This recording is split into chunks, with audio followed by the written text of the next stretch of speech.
ਭੰਗਾਣੀ ਦੇ ਸ਼ਹੀਦ।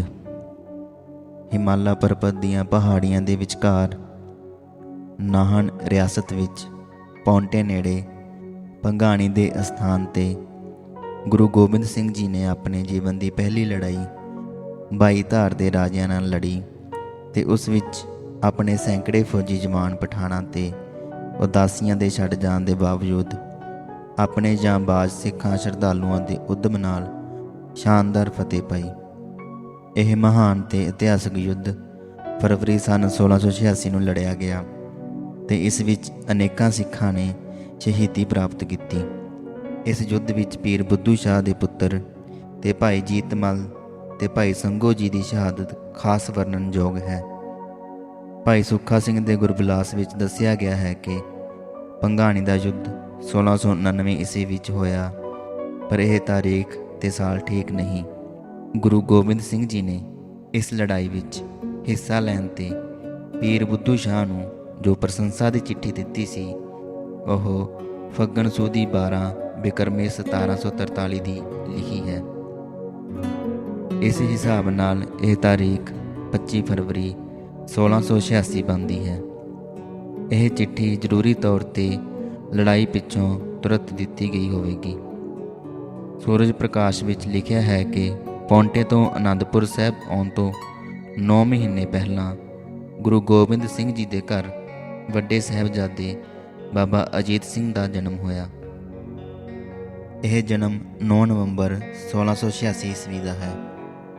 ਇਸ ਤੋਂ ਵੀ ਸਿੱਧ ਹੁੰਦਾ ਹੈ ਕਿ ਭੰਗਾਣੀ ਦਾ ਯੁੱਧ ਫਰਵਰੀ 1686 ਈਸਵੀ ਨੂੰ ਹੋਇਆ।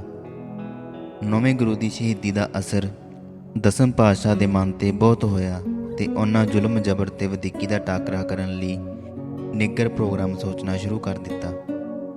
ਆਉਂਦੇ ਸਮੇਂ ਦੀ ਹਾਲਤ ਦੇ ਟਾਕਰੇ ਲਈ ਤਿਆਰੀ ਕਰਨ ਤੇ ਵਿਉਂਤ ਬਣਾਉਣ ਲਈ ਆਪ ਸ਼੍ਰੀ ਅਨੰਦਪੁਰ ਸਾਹਿਬ ਤੋਂ ਚੱਲ ਕੇ ਨਾਹਨ ਰਾਜ ਵਿੱਚ ਪਹੁੰਚ ਗਏ ਤੇ ਪੌਂਟੇ ਵਾਲੀ ਥਾਂ 'ਤੇ ਜਮਨਾ ਦੇ ਕੰਢੇ 'ਤੇ ਡੇਰੇ ਲਾ ਲਏ। ਇਸ ਰਿਆਸਤ ਦੇ ਰਾਜਾ ਮੇਦਨੀ ਪ੍ਰਕਾਸ਼ ਨੇ ਆਪ ਦਾ ਸ਼ਾਨਦਾਰ ਸਵਾਗਤ ਕੀਤਾ ਤੇ ਇੱਛਾ ਅਨੁਸਾਰ ਕਿਲ੍ਹਾ ਤਿਆਰ ਕਰਵਾ ਦਿੱਤਾ। ਗੁਰੂ ਸਾਹਿਬ ਨੇ ਕੁਦਰਤ ਦੇ ਸੁੰਦਰ ਨਜ਼ਾਰਿਆਂ, ਦਰਿਆ ਦੇ ਸ਼ਾਂਤ ਸੀਤਲ ਕੰਢੇ ਤੇ ਹਰਿਆਵਲ ਦੇ ਚੌਤਰਫੇ ਵਿੱਚ ਬੈਠ ਕੇ ਪਹਿਲਾਂ ਭਾਰਤ ਦੇ ਸਾਰੇ ਪੁਰਾਤਨ ਸਾਹਿਤ, ਧਾਰਮਿਕ ਫਿਲਾਸਫੀ ਤੇ ਹਰ ਪ੍ਰਕਾਰ ਦੀਆਂ ਰਚਨਾਵਾਂ ਦਾ ਅਧਿਐਨ ਕੀਤਾ ਤੇ ਫਿਰ ਆਪ ਰਚਨਾਵਾਂ ਕੀਤੀਆਂ। ਬਹੁਤ ਸਾਰੀਆਂ ਰਚਨਾਵਾਂ ਦੇ ਅਨੁਵਾਦ ਕਰਾਏ ਤੇ ਉਹ ਬਹੁਤ ਨਿੱਘਰ ਤੇ ਅਮਰ ਸਾਹਿਤ ਰਚਨਾ ਵੱਲ ਧਿਆਨ ਦਿੱਤਾ। ਨਾਲ ਹੀ ਫੌਜ ਦੀ ਭਰਤੀ ਜਾਰੀ ਕਰ ਦਿੱਤੀ ਤੇ ਬਹੁਤ ਸਾਰੇ ਜਵਾਨ ਭਰਤੀ ਕਰ ਲਏ। ਸਾਡੋਰੇ ਦਾ ਪੀਰ ਬੁੱਧੂ ਸ਼ਾਹ ਆਪ ਦੇ ਦਰਸ਼ਨ ਕਰਨ ਲਈ ਆਇਆ ਤੇ ਦਰਸ਼ਨ ਕਰਕੇ ਪੱਕਾ ਸ਼ਰਧਾਲੂ ਬਣ ਗਿਆ। ਉਹਨੇ 500 ਪਠਾਣਾਂ ਦੀ ਫੌਜ ਗੁਰੂ ਸਾਹਿਬ ਪਾਸ ਭਰਤੀ ਕਰਵਾ ਦਿੱਤੀ। ਜਦ ਗੁਰੂ ਗੋਬਿੰਦ ਸਿੰਘ ਜੀ ਸ਼ਿਕਾਰ ਖੇਡਣ ਲਈ ਚੜ੍ਹਦੇ ਤਾਂ ਆਪ ਦੀ ਸ਼ਾਹੀ ਸ਼ਾਨ ਹੁੰਦੀ। ਦੀਵਾਨ ਲੱਗਦੇ ਤਾਂ ਹਜ਼ਾਰਾਂ ਦੀ ਗਿਣਤੀ ਵਿੱਚ ਲੋਕ ਦੂਰੋਂ ਦੂਰੋਂ ਆਉਂਦੇ। ਇੱਕ ਵਾਰ ਜਿਹੜਾ ਵੀ ਦਰਸ਼ਨ ਕਰ ਲੈਂਦਾ, ਉਹ ਫਿਰ ਸਦਾ ਲਈ ਇਸੇ ਦਰ ਜੋਗਾ ਹੋ ਜਾਂਦਾ। ਗੁਰੂ ਗੋਬਿੰਦ ਸਿੰਘ ਜੀ ਦੀ ਵੱਧਦੀ ਤਾਕਤ ਵੇਖ ਕੇ ਸਾਰੇ ਪਹਾੜੀ ਰਾਜੇ ਘਬਰਾਉਣ ਲੱਗ ਪਏ। ਉਹਨਾਂ ਨੂੰ ਡਰ ਪੈਦਾ ਹੋ ਗਿਆ ਕਿ ਇਹ ਤਾਂ ਜਦ ਚਾਹੁਣਗੇ ਸਾਡੇ ਤੋਂ ਰਾਜ ਖੋਹ ਲੈਣਗੇ। ਦਿਨ ਬ ਦਿਨ ਸ਼ਰਧਾਲੂਆਂ ਦੀ ਗਿਣਤੀ ਵੱਧਦੀ ਜਾ ਰਹੀ ਸੀ। ਖਾਸ ਕਰਕੇ ਰਾਜਾ ਭੀਮ ਚੰਦ, ਜੋ ਕਿ ਕਹਿਲੂਰ ਰਾਜ ਦਾ ਮਾਲਕ ਸੀ, ਬਹੁਤ ਹੀ ਔਖਾ ਸੀ। ਉਹਦੀ ਸਰਹੱਦ ਨਾਲ ਲੱਗਦੀ ਸੀ। ਉਹਨੇ ਯਤਨ ਕੀਤਾ ਕਿ ਗੁਰੂ ਸਾਹਿਬ ਉਹਦੀ ਈਨ ਮੰਨ ਕੇ ਰਹਿਣ ਤੇ ਆਪਣੀ ਤਾਕਤ ਹੋਰ ਨਾ ਵਧਾਉਣ, ਪਰ ਇਹ ਗੱਲ ਕਿਵੇਂ ਮੰਨੀ ਜਾ ਸਕਦੀ ਸੀ। ਇਸ ਲਈ ਉਹਨੇ ਤਲਵਾਰ ਦੇ ਜ਼ੋਰ ਨਾਲ ਆਪਣਾ ਰੋਹਬ ਜਮਾਉਣ ਦੀ ਠਾਣ ਲਈ ਅਤੇ ਜੰਗ ਦੀਆਂ ਤਿਆਰੀਆਂ ਕਰਨ ਵਿੱਚ ਰੁੱਝ ਗਿਆ। ਜਨਵਰੀ 1686 ਵਿੱਚ ਭੀਮ ਚੰਦ ਦੇ ਲੜਕੇ ਦਾ ਫਤਿਹ ਸ਼ਾਹ ਰਾਜੇ ਦੀ ਲੜਕੀ ਨਾਲ ਵਿਆਹ ਸੀ ਤੇ ਇਸ ਸਮੇਂ ਸਾਰੇ ਪਹਾੜੀ ਇਲਾਕੇ 22 ਧਾਰ ਦੇ ਰਾਜੇ ਫੌਜਾਂ ਸਮੇਤ ਇਕੱਠੇ ਹੋਏ ਸਨ।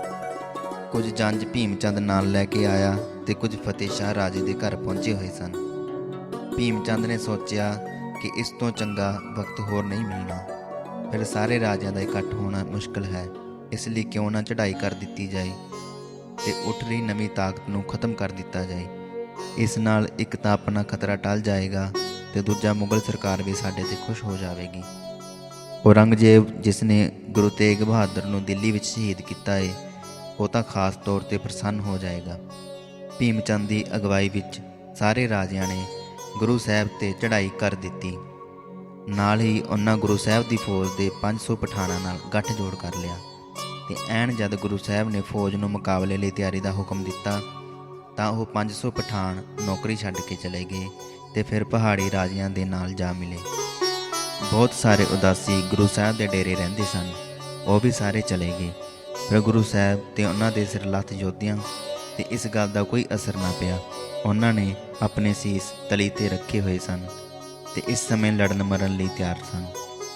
ਇਸ ਲਈ ਕਿਸੇ ਨੂੰ ਚਿੰਤਾ ਨਹੀਂ ਸੀ ਕਿ ਪਹਾੜੀ ਰਾਜਿਆਂ ਦੀ ਇਕੱਠੀ ਤਾਕਤ ਇਤਨੀ ਵੱਧ ਜਾਏਗੀ ਤੇ ਉਸ ਦਾ ਮੁਕਾਬਲਾ ਕਿਸ ਤਰ੍ਹਾਂ ਕਰਾਂਗੇ। ਅਕਾਲ ਪੁਰਖ ਤੇ ਭਰੋਸਾ, ਗੁਰੂ ਤੇ ਵਿਸ਼ਵਾਸ ਤੇ ਚੰਗੇ ਆਦਰਸ਼ ਲਈ ਕੁਰਬਾਨੀ ਦੇ ਚਾਅ ਨਾਲ ਸਭ ਜੰਗ ਦੇ ਮੈਦਾਨ ਵਿੱਚ ਨਿੱਤਰ ਪਏ। ਪੀਰ ਬੁੱਧੂ ਸ਼ਾਹ ਨੂੰ ਜਦ ਪਠਾਨਾਂ ਦੀ ਗਦਾਰੀ ਦੀ ਇਤਲਾਹ ਮਿਲੀ ਤਾਂ ਤੁਰੰਤ 700 ਚੇਲੇ ਤੇ ਪੁੱਤਰਾਂ ਸਮੇਤ ਪਹੁੰਚ ਗਿਆ। ਭੰਗਾਣੀ ਦੇ ਮੈਦਾਨ ਵਿੱਚ ਲੜਾਈ ਸ਼ੁਰੂ ਹੋਈ। ਦਸਮ ਪਾਤਸ਼ਾਹ ਆਪ ਕਮਰ ਕੱਸਾ ਕਰਕੇ, ਤੀਰਾਂ ਦਾ ਭੱਥਾ ਬਣ ਕੇ, ਮੋਢੇ ਤੇ ਕਮਾਨ ਧਰ ਕੇ ਘੋੜੇ ਤੇ ਸਵਾਰ ਹੋ ਗਏ। ਮਾਮਾ ਕਿਰਪਾਲ ਜੀ, ਦਇਆ ਰਾਮ ਪ੍ਰੋਹਤ, ਭਾਈ ਜੀਤਮਲ ਤੇ ਭਾਈ ਸੰਗੋ ਗੁਰੂ ਸਾਹਿਬ ਦੀ ਫੌਜ ਦੇ ਮੁੱਖ ਸੈਨਾਪਤੀ ਸਨ। ਸਭ ਨੇ ਲੜਾਈ ਦੇ ਮੈਦਾਨ ਵਿੱਚ ਆਪਣੀ ਆਪਣੀ ਥਾਂ ਤੇ ਕੰਮ ਸੰਭਾਲੇ। ਗੁਰੂ ਸਾਹਿਬ ਨੇ ਸਭ ਤੋਂ ਪਹਿਲਾਂ ਆਪਣੇ ਜਰਨੈਲ ਸੰਗੋ ਜੀ ਨੂੰ ਹੁਕਮ ਦਿੱਤਾ ਕਿ ਉਹ ਅੱਗੇ ਵੱਧ ਕੇ ਰਾਜਿਆਂ ਦੀ ਫੌਜ ਨੂੰ ਰੋਕਣ। ਭਾਈ ਸੰਗੋ ਗੁਰੂ ਸਾਹਿਬ ਦਾ ਟਹਿਲੀਆ ਸਿੱਖ ਸੀ ਤੇ ਕਈ ਸਾਲਾਂ ਤੋਂ ਗੁਰੂ ਸਾਹਿਬ ਦੇ ਨਾਲ ਹਰ ਸਮੇਂ ਰਹਿੰਦਾ ਸੀ। ਸ਼ਸਤਰ ਵਿੱਦਿਆ ਦਾ ਚੰਗਾ ਜਾਣੂ, ਨਾਮ ਬਾਣੇ ਵਿੱਚ ਲਗਨ ਰੱਖਣ ਵਾਲਾ ਸੋਹਣਾ ਗੱਭਰੂ ਜਵਾਨ ਸੀ। ਭਾਈ ਸੰਗੋ ਨੇ ਇੱਕਦਮ ਅੱਗੇ ਵੱਧ ਕੇ ਦੁਸ਼ਮਣ ਤੇ ਅਜਿਹੀ ਗੋਲੀਆਂ ਦੀ ਵਰਖਾ ਕੀਤੀ ਕਿ ਉਹ ਲਾਸ਼ਾਂ ਦੇ ਢੇਰ ਛੱਡ ਕੇ ਪਿੱਛੇ ਹਟਣ ਲਈ ਮਜਬੂਰ ਹੋ ਗਏ। ਭੀਖਣ ਖਾਨ ਪਠਾਨ ਆਪਣੇ ਜਥੇ ਨੂੰ ਲੈ ਕੇ ਅੱਗੇ ਵਧਿਆ ਤੇ ਭਾਈ ਸੰਗੋ ਜੀ ਨੂੰ ਘੇਰੇ ਵਿੱਚ ਲੈ ਲਿਆ, ਪਰ ਨੰਦ ਚੰਦ ਜੀ ਨੇ ਘੇਰਾ ਤੋੜ ਦਿੱਤਾ। ਝੱਟ ਹੀ ਲਾਸ਼ਾਂ ਦੇ ਢੇਰ ਲੱਗ ਗਏ ਤੇ ਜ਼ਮੀਨ ਮਨੁੱਖੀ ਖੂਨ ਨਾਲ ਲਾਲ ਹੋ ਗਈ। ਨਜਾਬਤ ਖਾਨ ਨਾਲ ਸਾਹਮਣੇ ਤਲਵਾਰ ਦੀ ਲੜਾਈ ਕਰਦਿਆਂ ਭਾਈ ਸੰਗੋ ਜੀ ਨੇ ਅਜਿਹਾ ਵਾਰ ਕੀਤਾ ਕਿ ਨਜਾਬਤ ਖਾਨ ਮਰ ਗਿਆ, ਪਰ ਉਹਨੇ ਮਰਨ ਤੋਂ ਪਹਿਲਾਂ ਆਪਣੇ ਅਖੀਰਲੇ ਵਾਰ ਨਾਲ ਭਾਈ ਸੰਗੋ ਜੀ ਨੂੰ ਅਜਿਹੀ ਸੱਟ ਮਾਰੀ ਕਿ ਉਹ ਵੀ ਜੰਗ ਦੇ ਮੈਦਾਨ ਵਿੱਚ ਹੀ ਸ਼ਹੀਦ ਹੋ ਗਏ। ਇਸ ਜੰਗ ਵਿੱਚ ਸ਼ਹੀਦ ਹੋਣ ਵਾਲਾ ਦੂਜਾ ਮੁਖੀ ਜਰਨੈਲ ਜੀਤਮਲ ਸੀ। ਇੱਕ ਪਾਸੇ ਮੋਰਚੇ ਵਿੱਚ ਸਾਰੀ ਜ਼ਿੰਮੇਵਾਰੀ ਭਾਈ ਜੀਤਮਲ ਦੀ ਸੀ। ਉਹਨਾਂ ਦੇ ਟਾਕਰੇ ਤੇ ਉੱਗਾ ਬਾਈ ਧਰ ਰਾਜਾ ਹਰੀਚੰਦ ਸੀ, ਜਿਸ ਨੂੰ ਆਪਣੀ ਤਾਕਤ ਦਾ ਮਾਣ ਸੀ। ਰਾਜਾ ਹਰੀਚੰਦ ਆਪ ਵੀ ਲੜਾਈ ਦੇ ਮੈਦਾਨ ਦਾ ਦਲੇਰ ਤੇ ਸ਼ਸਤਰ ਚਲਾਉਣ ਵਾਲਾ ਮਾਹਿਰ ਸੀ। ਅੱਗੋਂ ਭਾਈ ਜੀਤਮਲ ਜੀ ਵੀ ਘੱਟ ਨਹੀਂ ਸਨ। ਦੋਹਾਂ ਪਾਸਿਓਂ ਫੌਜ ਦੀ ਝਟਕੂ ਲੜਾਈ ਪਿੱਛੋਂ ਦੋਵੇਂ ਅੱਗੇ ਆ ਗਏ ਤੇ ਆਪਸ ਵਿੱਚ ਹੀ ਜੰਗ ਦਾ ਨਿਬੇੜਾ ਕਰਨ ਲਈ ਨਿੱਤਰ ਪਏ। ਭਾਈ ਜੀਤਮਲ ਨੇ ਗੁੱਸੇ ਨਾਲ ਤੀਰ ਮਾਰਿਆ। ਉਧਰੋਂ ਰਾਜਾ ਹਰੀਚੰਦ ਨੇ ਵੀ ਤੀਰਾਂ ਦੇ ਵਾਰ ਕੀਤੇ, ਜਿਸ ਕਾਰਨ ਦੋਹਾਂ ਦੇ ਘੋੜੇ ਜ਼ਖਮੀ ਹੋ ਕੇ ਡਿੱਗ ਪਏ। ਫਿਰ ਦੋਵੇਂ ਸੂਰਮੇ ਪੈਦਲ ਹੋ ਕੇ ਲੜਨ ਲੱਗ ਪਏ। ਕਾਫੀ ਸਮੇਂ ਦੀ ਲੜਾਈ ਪਿੱਛੋਂ ਰਾਜਾ ਹਰੀਚੰਦ ਤੇ ਭਾਈ ਜੀਤਮਲ ਵੀ ਸ਼ਹੀਦ ਹੋ ਗਏ। ਇਸੇ ਲੜਾਈ ਵਿੱਚ ਪੀਰ ਬੁੱਧੂ ਸ਼ਾਹ ਨੇ ਆਪਣੇ ਚੇਲਿਆਂ ਸਮੇਤ ਆ ਕੇ ਬੜੀ ਵੱਡੀ ਕੁਰਬਾਨੀ ਦਿੱਤੀ। ਉਹਦੇ ਸਾਰੇ ਜਵਾਨ ਪੁੱਤਰ ਬੜੇ ਜਾਨ ਤੋੜ ਕੇ ਲੜੇ। ਲੜਾਈ ਵਿੱਚ ਹੀ ਪੀਰ ਬੁੱਧੂ ਸ਼ਾਹ ਦੇ 2 ਲੜਕੇ ਬਹਾਦਰਾਂ ਵਾਂਗ ਲੜ ਕੇ ਸ਼ਹੀਦੀਆਂ ਪਾ ਗਏ। ਇਨ੍ਹਾਂ ਮਹਾਨ ਸੂਰਬੀਰਾਂ ਦੀ ਘਾਲਣਾ ਦਾ ਸਦਕਾ ਜੰਗ ਵਿੱਚ ਗੁਰੂ ਗੋਬਿੰਦ ਸਿੰਘ ਜੀ ਦੀ ਸ਼ਾਨਦਾਰ ਫਤਿਹ ਹੋਈ ਤੇ ਸਾਜ਼ਿਸ਼ ਕਰਕੇ ਆਏ ਸਾਰੇ ਪਹਾੜੀ ਰਾਜਿਆਂ ਨੂੰ ਜ਼ਬਰਦਸਤ ਹਾਰ ਨਸੀਬ ਹੋਈ। ਗੁਰੂ ਗੋਬਿੰਦ ਸਿੰਘ ਜੀ ਨੇ ਜੀਵਨ ਵਿੱਚ ਬਹੁਤ ਯੁੱਧ ਕੀਤੇ, ਪਰ ਜੰਗ ਭੰਗਾਣੀ ਦੀ ਇਤਿਹਾਸਕ ਮਹਾਨਤਾ ਬਹੁਤ ਹੈ। ਖਾਲਸਾ ਪੰਥ ਦੀ ਸਾਜਨਾ ਤੋਂ ਪਹਿਲਾਂ ਤੇ ਗੁਰੂ ਤੇਗ ਬਹਾਦਰ ਜੀ ਦੀ ਸ਼ਹੀਦੀ ਤੋਂ 11 ਸਾਲ ਪਿੱਛੋਂ ਇਸ ਮਹਾਨ ਯੁੱਧ ਵਿੱਚ ਜੋ ਸਫਲਤਾ ਹੋਈ ਉਹ ਇਤਿਹਾਸ ਵਿੱਚ ਸਦਾ ਯਾਦ ਰਹੇਗੀ ਤੇ ਇਸ ਜੰਗ ਵਿੱਚ ਸ਼ਹੀਦ ਹੋਣ ਵਾਲਿਆਂ ਦੇ ਨਾਮ ਵੀ ਸਦਾ ਅਮਰ ਰਹਿਣਗੇ। ਖਾਸ ਕਰਕੇ ਭਾਈ ਜੀਤਮਲ ਜੀ ਤੇ ਭਾਈ ਸੰਗੋ ਜੀ ਦੀ ਕੁਰਬਾਨੀ ਤੇ ਬੁੱਧੂ ਸ਼ਾਹ ਦੇ ਪੁੱਤਰਾਂ ਦਾ ਆਪਾ ਵਾਰਨਾ ਬੀਰ ਰਸ ਉਪਜਾਉਣ ਲਈ ਵਾਰਾਂ ਦਾ ਪ੍ਰਸੰਗ ਬਣਦੇ ਰਹਿਣਗੇ।